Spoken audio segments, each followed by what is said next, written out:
আগের জায়গায় ফিরে যেতে অনেক কসরত করতে হলো তাকে। এখন চিত হয়ে শুয়ে থেকে দীর্ঘশ্বাস ফেলে আরেকবার পায়ের দিকে তাকালো সে। সম্ভব হলে সেগুলো তখন যেন আগের চাইতেও বেশি চঞ্চলভাবে নড়তে শুরু করেছে। কিভাবে এই সংকট থেকে নিজেকে উদ্ধার করবে তার কোনো কুল সে পেল না। আরেকবার নিজেকে বুঝালো আর শুয়ে থাকা চলবে না, বিছানা থেকে নামতে তাকে হবেই, তাতে যে মূল্যই তাকে দিতে হোক না কেন। সাথে সাথে সে নিজেকে এও বুঝালো যে ঠান্ডা মাথায় ও ধীরে সুস্থে উপায় খোঁজা ভালো। তাড়াহুড়া করে কোনো বেপরোয়া সিদ্ধান্তে পৌঁছানোটা ঠিক হবে না।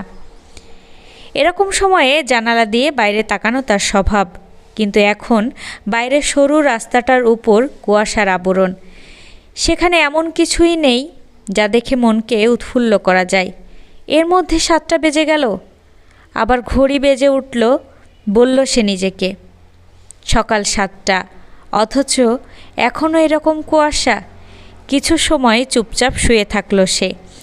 শ্বাস টানছে খুব হালকা করে, যেন আশা করছে এই নীরব মুহূর্তগুলো হয়তো কোনো এক সময় আবার সব কিছু আগের স্বাভাবিক অবস্থায় ফিরিয়ে নিয়ে আসবে।